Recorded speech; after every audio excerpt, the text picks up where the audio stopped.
के पास गई और उसके हाथ से उसका मोबाइल हाथ धोकर सेल्फी तो हो ही रही थी। उसे बहुत परेशान किया। ये लड़कियों की वीडियो भी, यही नहीं, ये लड़कियों की वीडियो भी बनाता है। उन्होंने उससे छिपा कैमरा उसे दिखाया गया। उस बुढ़े को पुलिस के हवाले। गांव वाले और तांत्रिक एक चुड़ैल को पेड़ से बांधे हुए थे।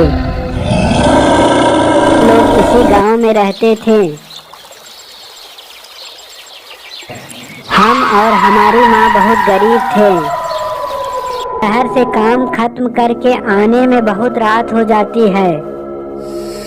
ये खून की प्यासी हो जाती है। हमेशा मौके की तलाश में रहती है।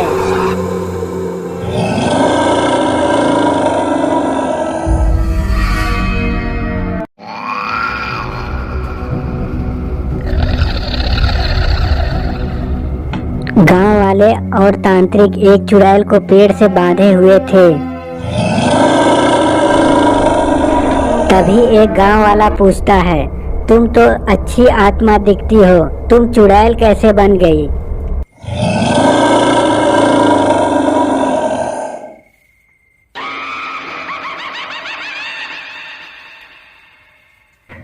चुड़ैल गांव वाले की बात सुनकर भावुक हो जाती है और अपनी कहानी बताने लगती है।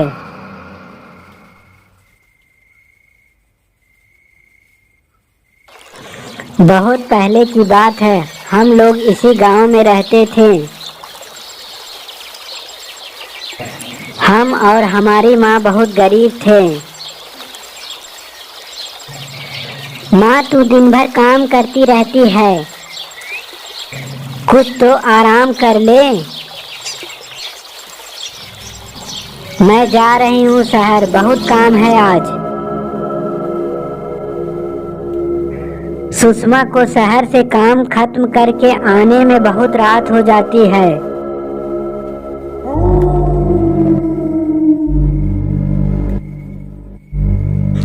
सुषमा और उसकी माँ दोनों देर रात तक अपने पुराने दिनों को याद करते हुए बातें करते हैं। सुषमा की माँ कहती है, बचपन में तू कितनी मोटी हुआ करती थी और बहुत नटखट हुआ करती थी।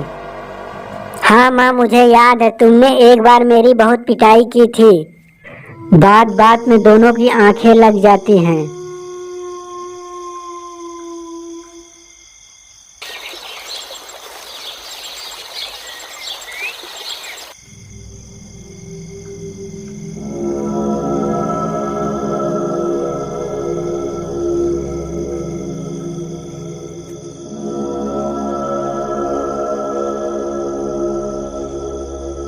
माँ, कितनी बार कहा है कि तुम खाना खा लिया करो, मेरा इंतजार मत किया करो।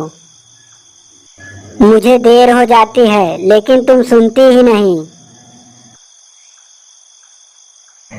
सवेरे जल्दी जगा दियो, गांव का मुआयना करने जाना है।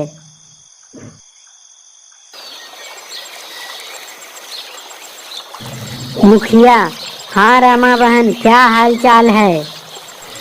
रमा बहन, तुम्हारी फसल तो बहुत अच्छी हुई है।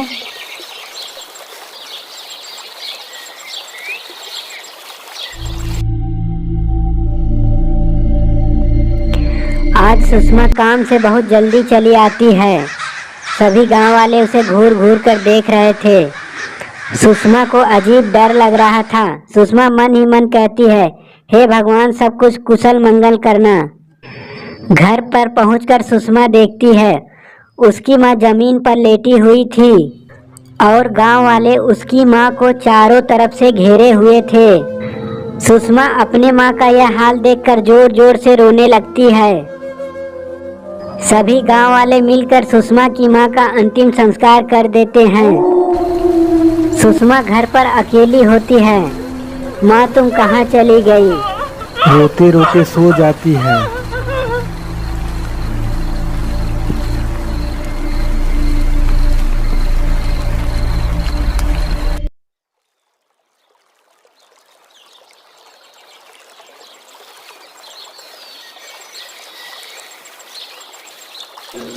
अरे सुषमा बिटिया, कहाँ जा रही हो?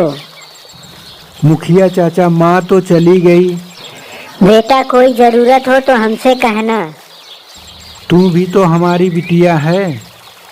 सुरेखा, तुमने हमारे रुपए नहीं लौटाए, इसके बदले तुम्हारे खेत हमारे पास रहेंगे।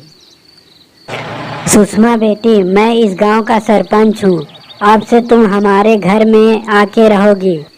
वहाँ तुम्हें किसी चीज की कमी नहीं होगी। सुषमा अब आके मुखिया के घर में रहने लगती है।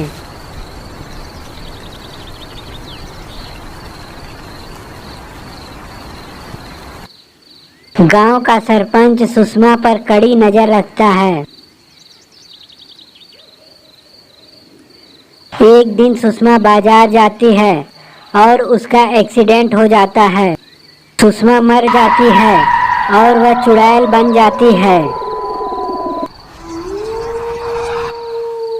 सुषमा चुड़ैल बनकर वह मुखिया के घर में आके रहने लगती है। इसी प्रकार कई दिन बीत जाते हैं। एक दिन मुखिया अपने आदमियों से बातें कर रहा था। सुषमा और उसकी माँ को तो हमने ठिकाने लगा दिया और उनकी जमीन पर भी हमारा कब्जा हो गया। सुषमा की चुड़ैल मुखिया की यह सच्चाई जानकर बहुत गुस्सा हो जाती है। वह मुखिया और उसके साथियों के खून की प्यासी हो जाती है।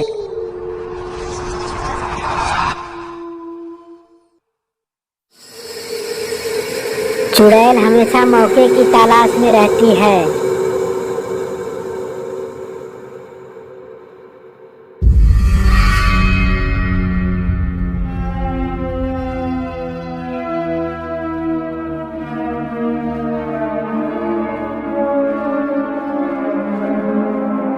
इस हत्यारे लालची मुखिया को अब मैं नहीं छोड़ूंगी।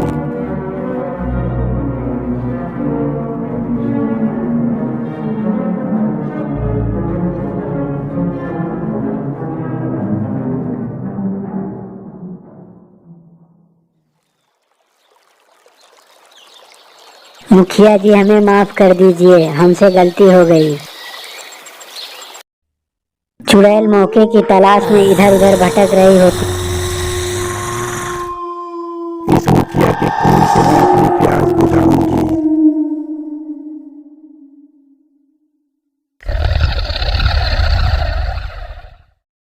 इधर मुखिया का अत्याचार गांव में बढ़ता ही जा रहा था। सारे गांव वाले बहुत परेशान हो गए थे। चुड़ैल हत्यारे दिनेश को पा जाती है। उसे मार के वह अपना बदला पूरा करती है।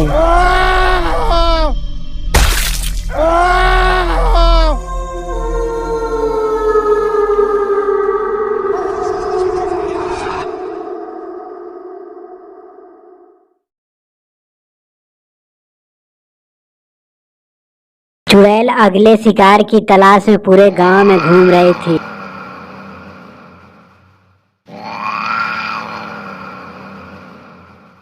चुड़ैल रमेश को ढूंढते ढूंढते उसके घर पहुंच जाती है।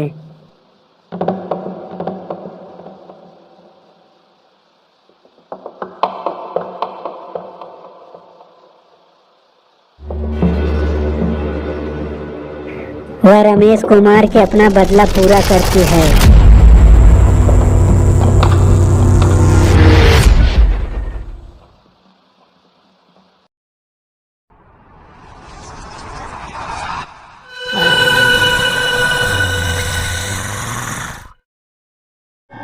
मैं अपना बदला सरपंच से लेने के लिए गांव में घूम रही थी। तभी तुम लोगों ने मुझे पकड़ लिया और इस पेड़ से बांध दिया।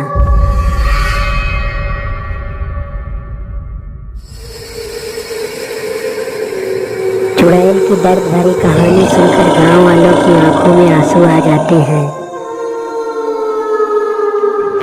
तुम लोग मुझे छोड़ दो, जिससे मैं अपनी माँ और अपनी मौत का बदला उस सरपंच से ले सकूं। हाँ, हम सभी गांव वाले तुम्हें छोड़ देते हैं। चुड़ैल पूरे गुस्से में गुर्राते हुए सरपंच के पास पहुंचती है।